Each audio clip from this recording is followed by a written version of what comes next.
I feel like one of those beauty gurus who's like, welcome back to my channel. Thank you so much for tuning in. Like, girl, I ain't nobody, but thanks for coming.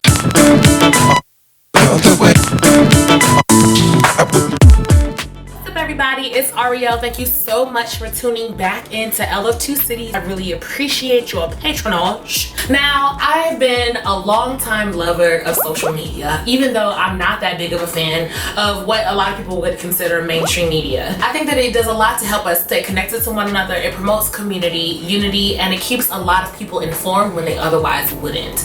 But one thing that I see on social media a lot is that people engage in conversations with one another, assuming that everyone has the same amount of knowledge and expertise about whatever the dialogue is about. This runs the gamut from us all talking about what black girl magic means and why it's not inherently racist to talk about black women winning, all the way to why it's such a big deal that Nate Parker, who has been accused of rape, inserted a false sexual assault scene into what was reported as a historically accurate movie. Things that I love about black Twitter and old southern black folk Facebook is that social media functions almost like a rec center or something, where people are allowed to gather, exchange information, gossip, love one another, and peace out when we good and ready. Over the past couple of years, conversations about blackness have started to heavily involve concepts of racial and social justice, even when everyone doesn't always understand what the fuck we're talking about. There's a lot of misconception about terms that have come up over the past couple of years while we talk about racial and social justice. Now, what really grinds my gears isn't that people don't understand what words mean. It's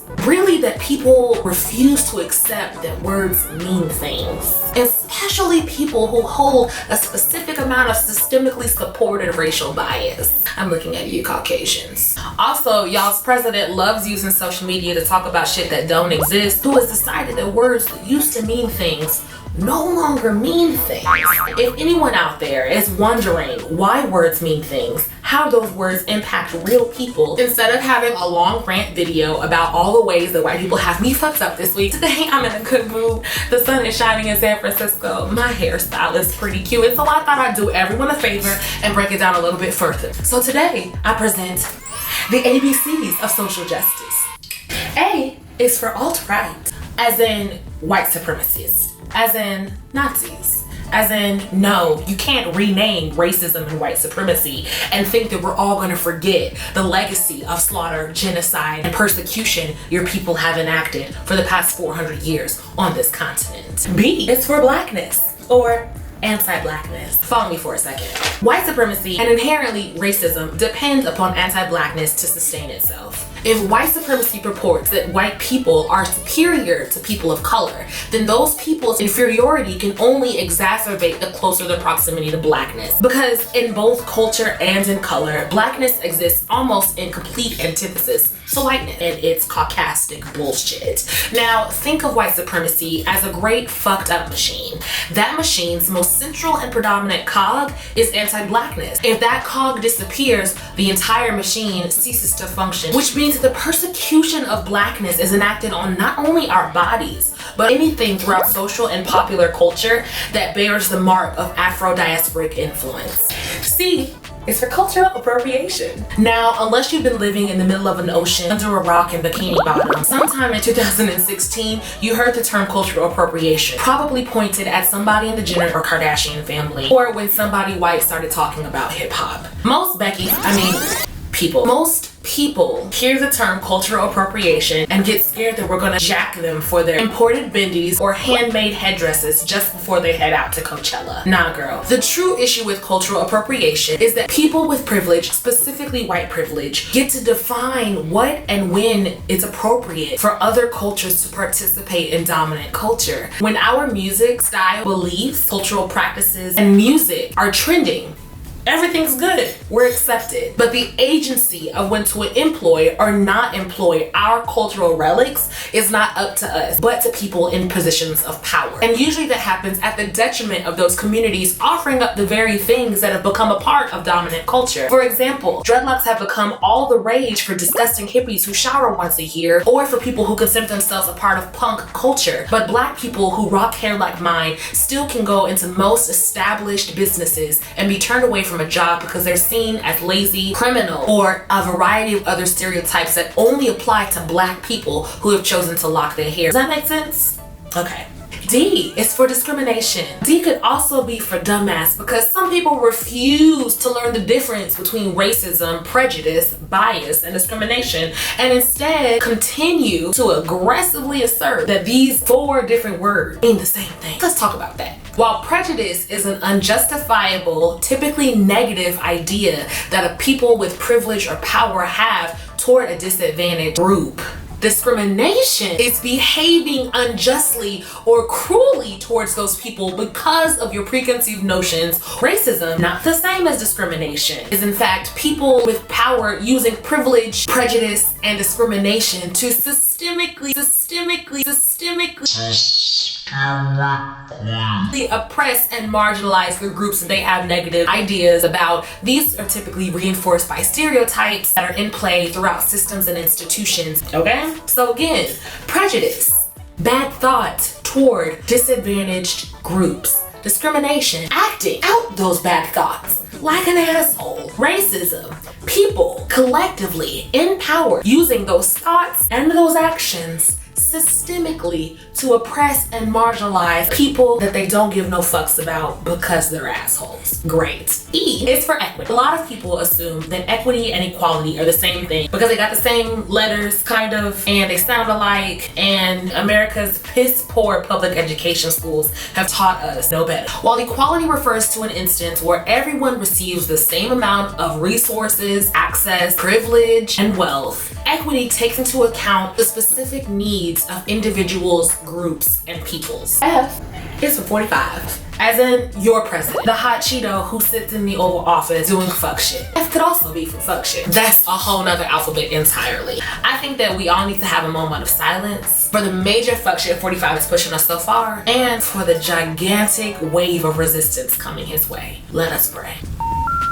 That's enough. G is for gentrification. Why is everyone so mad about gentrification? Why are you so upset about neighborhoods improving? What's so bad about adding bike lanes? You've probably heard the term gentrification thrown around a lot. Gentrification can be described as a process of renewal or rebuilding in a community, and it's usually coupled with the influx of middle class or affluent people into that community. The problem isn't that rich people are coming into the hood. The issue is the social and cultural and often political repercussions and consequences. Gentrification fucks up everybody who has roots in that neighborhood. That every goddamn corner in the hood's gonna have a damn gastropub, artisanal coffee bean shop, a goat cheese farm.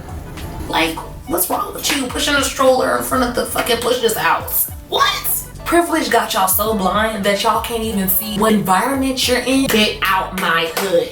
Get out. G is also for gender. And I need you, come, take a deep breath with me. One more. Gender is a myth.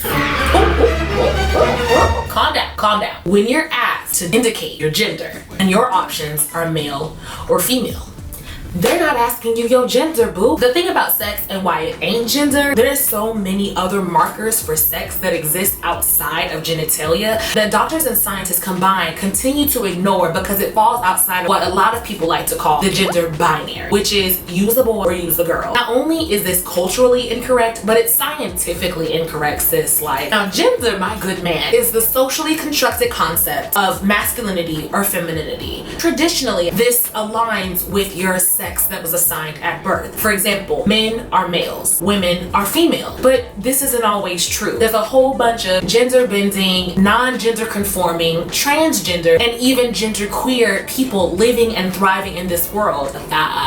If you would like to learn about any of those topics I just threw at you, girl, Google is your friend. It only takes 2 clicks. The problem with conflating gender and sex is that we continue to put gender into 2 boxes, and those 2 boxes don't always fit the spectrum of genders that exist in the world and have always existed. H is for heteronormativity. Take me, for example. I'm a black woman who identifies as queer, which, don't worry about it. If you're confused, we're gonna get to Q later. I do not identify as heterosexual. And although I have lots of friends, family, and community members who accept that my partner is a woman, there's still a misunderstanding about what our roles are in relation to one another. My relationship defies what is thought to be traditional about intimate relationships between 2 people. Heteronormativity is the assumption that everyone is straight. But it's not just that. It's also the way we assume that everyone's either male or female. Everything that we do has a tinge of heteronormativity. We don't even know that we're doing it. From the bathrooms you walk into to the clothes that you choose for yourself. All of this is heteronormativity. All of it is some fuck shit. Just so we're clear. It's for intersectionality. Intersectionality was a term first coined in the late 1980s by critical race theorist Kimberly Williams Crenshaw. Kimberly is a badass. Essentially, intersectionality is the idea that one person can have multiple identities that intersect to create a whole person with entirely unique experiences based on where those identities intersect. J is for justice. No justice, no peace. Fuck the police. We've all chanted it while overturning a squad car and setting it aflame, right? Right. Think of justice as a commitment to equity, diversity, respect for cultural commonalities and differences, as well as ethical commitment to maintaining human and civil rights. The way that we each enact justice is specific to our personal needs and community needs. K is for kyriarchy. Kyriarchy is, think of it as the white feminism version of intersectionality. It speaks to the intersection of domination, oppression, and submission in ways that aren't exactly ethical or updated. Kyriarchy is kind of for the birds, but it's one of the only words that start with a K. Look it up, don't use it often. Choose intersectionality because Black women know best. L is for labor. The word of the day is always labor. Me making this video for you right now, labor. Any Black child going to school in an educational system that was never meant to support their success, labor. Black people, brown people, and anyone of an oppressed group exert thousands upon thousands of units of labor every day, usually for free. And there's nothing that people in the privileged majority can do except detract from this labor by taking initiative for their own learning and their own participation in anti-racism or anti-oppressive work. Labor isn't always a bad thing. Anyone involved in risking their lives to combat against state-sanctioned violence on the front lines of Standing Rock or in Flint, Michigan, Baltimore, Ferguson, or any other place where there is work happening for the benefit of oppressed people is a labor of love for the communities that are on the front line, even if that work is happening at the expense of the organizers' bodies. A way that you can compensate the labor: actively participate in grassroots organizing, use your specific skill set to benefit oppressed minorities, or donate financially since we live in a capitalist system. M is for misogynoir. Misogynoir speaks specifically to the unique lived experiences of Black women who sit at the intersection of both racialized and gendered injustice. Racism, white supremacy, and patriarchy get together and have a sexy ass threesome and don't ask Black women's consent before they come fucking up our lives. Misogynoir is the reason Black women are criticized whether we wear our hair natural or straightened or in a weave. We're one of the fastest growing demographics to become educated in the United States, but still suffer one of the lowest median incomes. We are overlooked during dialogues about police brutality and ignored when talking about sexual violence and rape culture. So fake. It's also why everyone thinks they can benefit from our genius, labor, sacrifices, and our work without compensating our pockets or valuing our lives. Look at your neighbor and say, neighbor, the struggle is real. Thank you so much for tuning in. That's all that I've got for you guys this week. In the comments below, tell me what justice looks like to you. Don't forget to like and share this video with somebody you love. Subscribe if you feel so inclined, girl. I'm Ariel Marie. You can catch me out here in these streets if you can find me. But until we meet again, protect your magic. Peace. You know the drill. Get out of the house.